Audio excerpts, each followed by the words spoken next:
Olá, pessoal, tudo bem? Sejam muito bem-vindos. Se você é um profissional da saúde do trabalhador, você sabe, no seu dia a dia, que um dos nossos maiores desafios é justamente esse: como conectar o adoecimento mental ao ambiente de trabalho. É exatamente sobre isso que a gente vai conversar hoje.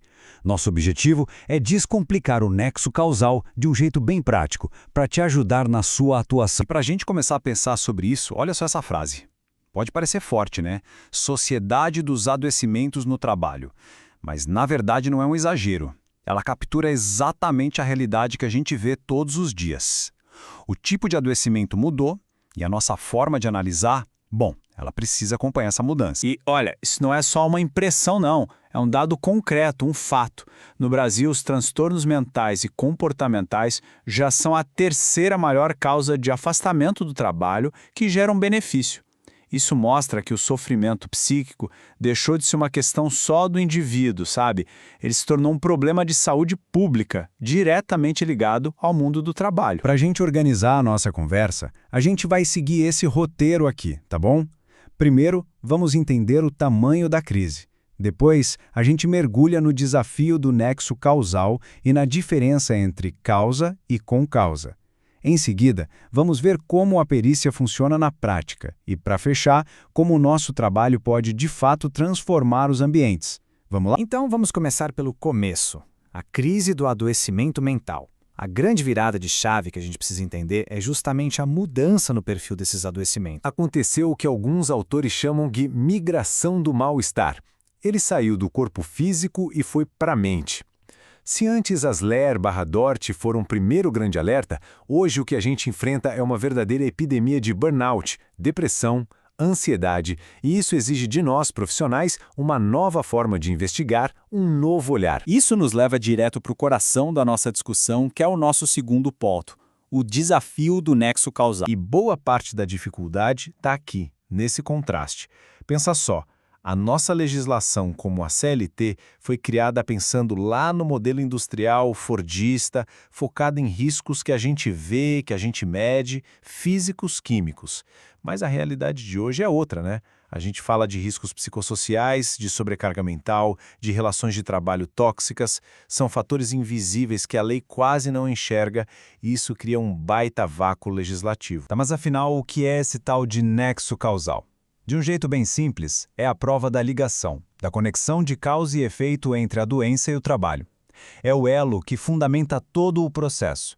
Sem esse elo, a doença é considerada comum, ou seja, sem nenhuma relação com o trabalho. O que nos traz para a nossa terceira parte da análise. A pergunta foi: causa ou foi concausa?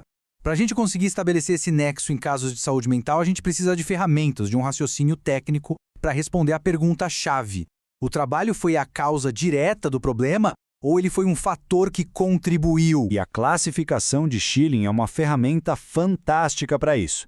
O grupo E é fácil. O trabalho é a causa direta, tipo uma intoxicação por um produto químico. O grupo 2, o trabalho é um fator de risco importante, como no caso da hipertensão em algumas profissões. Mas, para a nossa conversa de hoje, o foco total é no grupo 3. É aqui que o trabalho funciona como um gatilho, ou como algo que piora uma condição que já existia. E é exatamente aqui que a maioria dos transtornos mentais se encaixa, no campo da concausalidade. Vamos pegar a depressão como exemplo para a gente entender essa dinâmica na prática. De um lado, você tem fatores do trabalho muito claros. Metas absurdas, assédio, pressão constante. Do outro lado, claro, a gente não pode ignorar os fatores de fora do trabalho. Predisposição genética, problemas na família. O nosso papel como peritos não é escolher um lado, é pesar de forma técnica e objetiva o quanto os fatores do trabalho contribuíram para aquele adoecimento específico. E isso nos leva a esse conceito que é a chave de tudo: concausa. Como a gente vê na definição, a concausa acontece quando o trabalho, mesmo não sendo o único culpado, contribuiu de alguma forma para o problema aparecer ou piorar. Entender isso é fundamental, porque é o cenário da maioria dos casos de saúde mental que a gente vai encontrar. Ok, entendemos a teoria. Agora, vamos para a prática. Como é que isso funciona no dia a dia da perícia multiprofissional? A grande pergunta é essa, né? como a gente consegue conduzir uma investigação que seja, ao mesmo tempo, justa e precisa? A resposta, eu já adianto, não está num único exame ou num único laudo. A chave é uma abordagem muito mais ampla. A gente tem um ótimo norte, que é a Resolução 1488 do Conselho Federal de Medicina. A investigação precisa ser um verdadeiro trabalho de detetive. Tem que olhar a história completa da pessoa, estudar como o trabalho é organizado, o ritmo, as metas, as pausas, visitar o local e, o que é essencial, fazer uma escuta qualificada daquele trabalhador. É um trabalho que exige a colaboração de várias áreas, como a psicologia e a ergonomia. E, acima de tudo, a gente precisa ir além do óbvio. Temos que treinar nosso olhar para enxergar os tais riscos invisíveis. A pressão que não para, o assédio que é sutil, a falta de autonomia. É aí que mora a dimensão biopsicossocial da saúde. Se a gente ignora isso, a perícia fica incompleta e a avaliação injusta. E com isso, a gente chega ao nosso último ponto, que é, para mim, o que dá um propósito maior a todo esse nosso esforço. Como usar o nosso trabalho para, de fato, transformar o ambiente de trabalho. Sabe por quê? Porque uma perícia bem feita tem um poder que vai muito, mas muito além de fazer justiça para uma única pessoa. Quando a gente faz uma análise criteriosa de um caso, a gente não está só garantindo o direito daquele trabalhador. A gente está gerando conhecimento e está criando uma oportunidade real de mudança no sistema. E essa oportunidade tem um nome: retorno de experiência.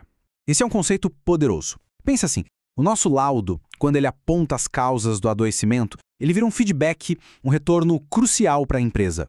Ele mostra exatamente onde estão as falhas na organização do trabalho que precisam ser corrigidas. Em outras palavras, é exatamente isso que a frase diz. Cada nexo causal que a gente estabelece vira uma poderosa ferramenta de prevenção. Um laudo bem fundamentado força a empresa a olhar para dentro, a corrigir suas falhas e a criar um ambiente mais seguro, não só para uma pessoa, mas para todo mundo que trabalha lá. No fim das contas, é um ato de saúde coletiva. E, para finalizar, eu queria deixar essa provocação para cada um de nós. O nosso papel vai muito além do diagnóstico. Nós somos, sim, agentes de transformação. Ao investigar, analisar e estabelecer o nexo, a gente está ativamente construindo ambientes de trabalho mais justos, mais dignos e, o mais importante, psicossocialmente mais sadios. Muito obrigado pela sua atenção.